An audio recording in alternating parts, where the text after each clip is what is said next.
Gold trusted gold buyers. మీరు తాకట్టు పెట్టిన బంగారాన్ని విడిపించి ఈ రోజు ఉన్న మార్కెట్ ధరకు కొనబడును.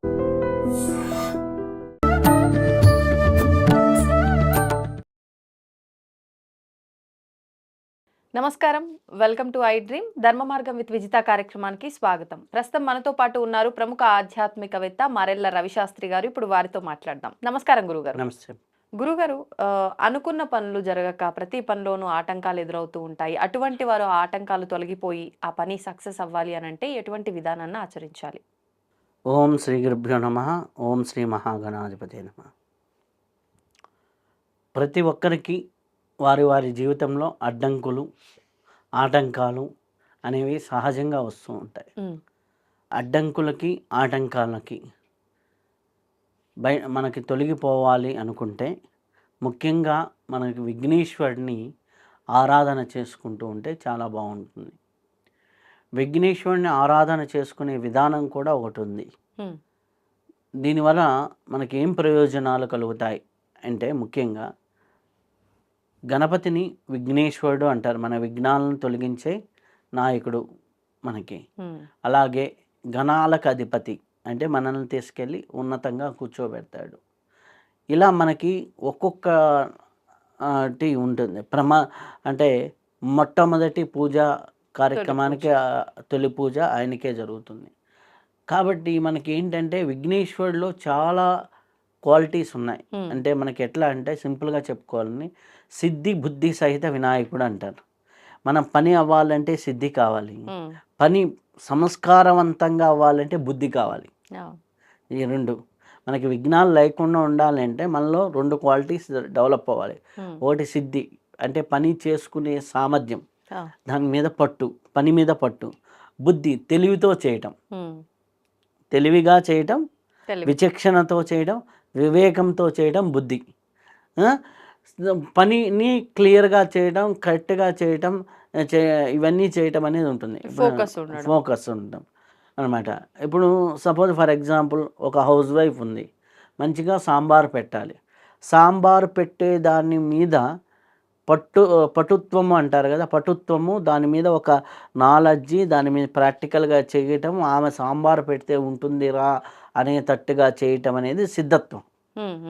దాంట్లో ఏమి ఇవ్వాలి, ఉన్న సమయానికి ఎలా చేయాలి, ఉన్న మనుషులకు ఎలా చేయాలి, ఇంట్లో ఉన్న ఐటమ్స్ని ఎలా సర్ది చేయాలి అనేది బుద్ధి. ప్లానింగ్, ఒక రకంగా ప్లానింగు, లేకపోతే అదే వివేకము, విచక్షణ, ఇవన్నీ అంటే ఒక ప్లానింగు, పద్ధతి అనమాట. ఇప్పుడు నేను సాంబార్ సూపర్ పెడతా, నేను పెట్టానంటే 2 గంటల సేపు కష్టపడి పెడితే సూపర్ అనేసి ఆ మొదలు పెట్టి 2:30 అయినా సాంబార్ అవ్వకుండా 3:30 అయినా అవ్వకుండా 4 గంటలకు సూపర్ సాంబార్ చేసింది అనుకోండి, ఏం ప్రయోజనం లేదు. సిద్ధే. ఎక్కడ చెయ్యాలో, ఎంతలో చెయ్యాలో, ఎప్పుడు చెయ్యాలో చెయ్యటము అనే దానికి సిద్ధి ఉపయోగపడుతుంది. ఎలా చేయాలి, ఎప్పుడు చేయాలి, ఎంతలో చేయాలి అనేది బుద్ధి ఉపయోగపడుతుంది. ఒక చిన్న ఎగ్జాంపుల్. అలాగే కంపెనీ ప్రాజెక్టులు కావచ్చు, ఏదైనా కావచ్చు, మనకి ఈ రెండు బ్యాలెన్స్డ్గా ఉండాలి. సిద్ధి ఉండాలి, బుద్ధి ఉండాలి. కొంతమంది మాటలు తెలివిగా ఉంటాయి, అబ్బా మాట్లాడుతుంటే ప్రాజెక్ట్ ఆయనే చేసిండా అన్నట్టు ఉంటుంది, కానీ వాళ్ళకి బుద్ధి ఉంటుంది, దాన్ని సక్సెస్ చేసేటువంటి సిద్ధి ఉండదు. ఆయన మంచి తెలివిరా, మంచి తెలివి ఉంది, మంచి టాలెంట్ ఉంది, కానీ మంచి ఉద్యోగం రాలేదు, సిద్ధి లేదు. ఆ అమ్మాయి మంచి తెలివైన అమ్మాయే, కట్టి టయానికి చెడగొట్టుకుంటుంది, సిద్ధి లేదు.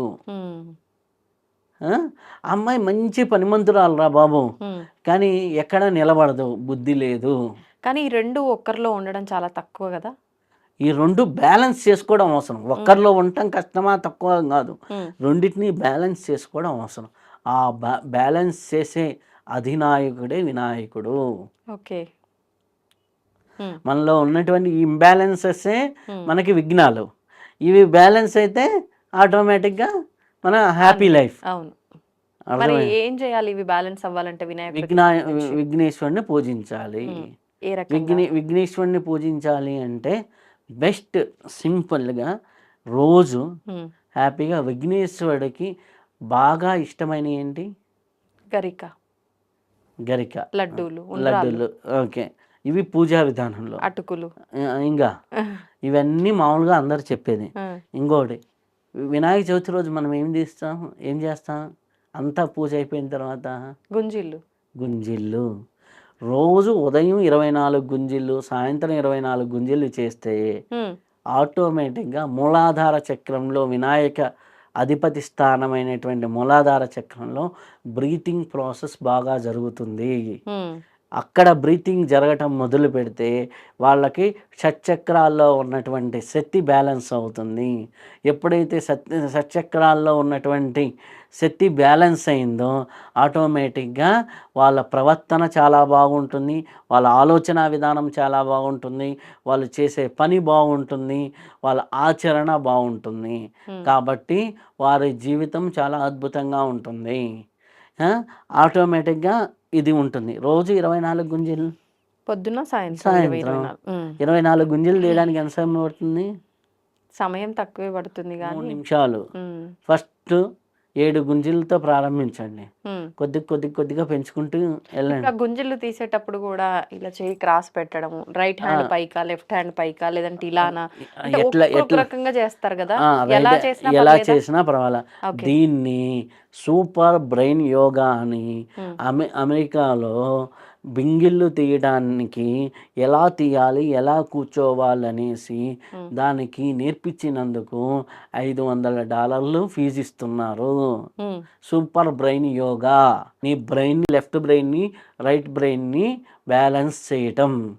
నువ్వు ఎప్పుడైతే గుంజళ్ళు తీస్తావో పొట్ట కిందకి వెళ్తుంది, హ్యాపీగా కింద కూర్చుంటాము ప్రశాంతంగా. కాళ్ళ దగ్గర నుంచి, మోకాళ్ళ దగ్గర నుంచి, నడుముకు సంబంధించి, చెవులకు సంబంధించి మొత్తం బాడీ అంతా సిస్టమ్ అంతా అవుతుంది. సో ఇది ఒక పద్ధతి ఓకే, ఫిజికల్గా చేసుకోవడం. దీని తర్వాత ఏమవుతుంది అంటే బాడీలో ప్రాణం అనేది డీపర్గా వెళ్తూ డీపర్గా వస్తుంది. చాలామంది మంచి పూజలు చేస్తారు. ఇప్పుడు ఓం గం గణపతే నమః 4 లక్షలు చేస్తే సిద్ధి, 4 లక్షలు చేస్తారు. అది నిలుపుకోవాలి కదా శరీరంలో. ఎలా నిలుపుకోవచ్చు? నిలుపుకోవాలంటే ఇది ప్రాసెస్. లోపలికి ప్రాణం అనేది వెళ్ళాలి కదా. ఓకే, నీ డీపర్లో నీ ఫిజికల్ బాడీకి అంత స్ట్రెంగ్త్ అని ఉండాలి కదా, అది నిలుపుకునే శక్తి. అది నిలుపుకుంటేనే నీకు సిద్ధత్వంగా బయటకు వస్తుంది. నువ్వు సాధన చేసి నీ బ్రెయిన్ లెవెల్లోనే అది ఉందనుకోండి, కేవలం బుద్ధి. ఆయన మాట్లాడితే ఎంత మహాపండితుడో కానీ ఇంటికే పరిమితం అవుతాడు. ఓకే, అర్థమైందా?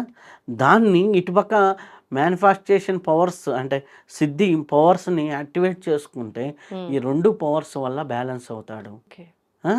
మా ఆయన చాలా తెలివైనోడండి, ఏ ప్లాన్ ఇచ్చినా గొప్పోడండి, కానీ ఏ ఉద్యోగం చేయడండి, ఇంట్లో కూర్చుంటాడు. సిద్ధి లేదు.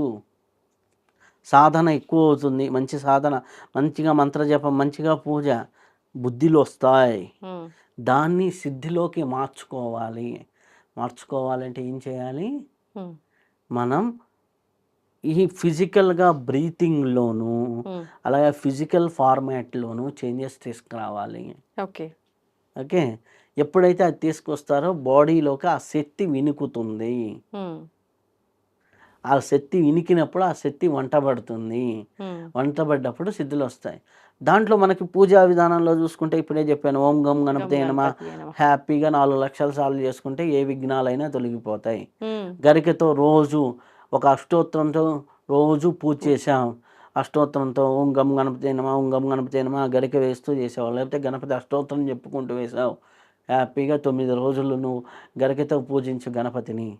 ఒక పసుపు గణపతిని పెట్టి హ్యాపీగా 9 రోజులు చెయ్యి.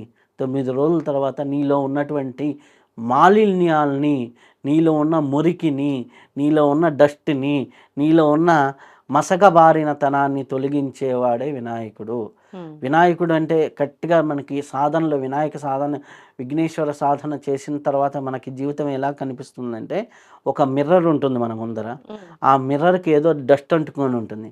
డస్ట్ క్లీన్ చేసిన తర్వాత అవతలకి ఎట్లా క్లీన్గా కనిపిస్తుందో మన జీవితం పైన మనకి స్పష్టత, మన జీవితం పైన సరైన అవగాహన, మన జీవితం పైన ఒక కమాండింగ్, ఇవన్నీ రావాలి. మన రోడ్ మ్యాప్ హ్యాపీగా బాగా కనిపించాలి.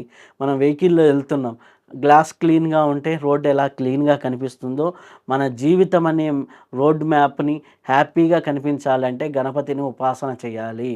మీ జీవితానికి కావాల్సిన మ్యాప్ అంతా క్లారిటీగా ఉండాలంటే గణపతి ఉపాసన చేయాల్సిందే. గణపతి ఉపాసన చేయటం కాదు, ఆ శక్తిని నింపుకోవాలి. ఆ నింపుకోవాలంటే ఫిజికల్గా స్ట్రెంగ్త్ రావాలి, ప్రాణాయామంలో ఆ స్ట్రెంగ్త్ రావాలి, ఆ వాయు సాధనలో అంత స్ట్రెంగ్త్ రావాలి, ఆ శ్వాస సాధనలో అంత స్ట్రెంగ్త్ రావాలి.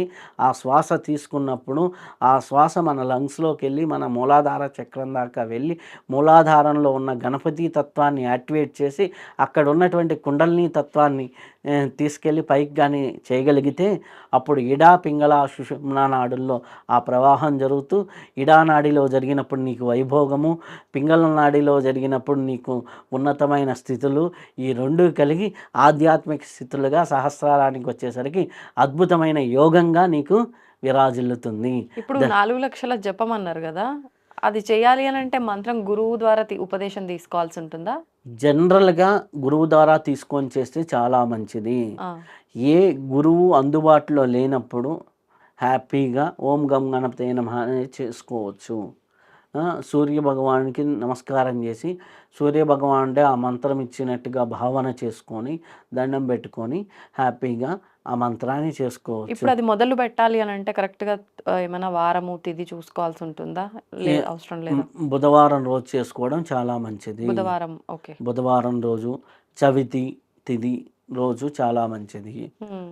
చవితి రోజు చేసుకుంటే చాలా మంచిది. సంకష్టహర చతుర్థి పూజ కూడా ప్రత్యేకం అంటారు. ఆ రోజు పౌర్ణమి వెళ్ళిన 4వ రోజు చవితి వస్తుంది కదా, ఆ చవితి రోజు చేస్తారు. ఆ చవితి రోజు నుంచి మొదలు పెట్టుకొని హ్యాపీగా మళ్ళీ చవితి వచ్చే సమయానికి 4 లక్షలు పూజ చేయొచ్చు.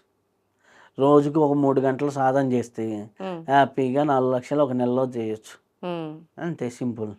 ఓకే, హ్యాపీగా సాధన చేసుకోవచ్చు, హ్యాపీగా ఎవరి జీవితాలను వాళ్ళని తరింపజేసుకోవచ్చు. కాబట్టి విఘ్నాలు లేకుండా అద్భుతంగా మీ జీవితం మీ చేతుల్లో ఉండాలి అంటే చేయవలసిన సాధన మహాగణపతిని పట్టుకోవటం. గట్టిగా పట్టుకుంటే మీకు కష్టాలు ఉండవు. శుభం భూయా, సర్వే జనా సుఖినో భవంతు. తవ్వుతూనే శివలింగం సరే దాన్ని అట్లా కప్పేసేయండి, చూపించదండి. మూర్తి పూజ కాదు, సాక్షాత్ బ్రజేంద్ర నందన భగవాన్ ఉన్నారు మూర్తిలో. ఏమీ ఆశించకుండా ఆరాధించే వాళ్ళు కూడా ఉన్నారా ప్రభుజీ? నిజమైన భక్తి అంటే మనకు తెలియదు కాబట్టి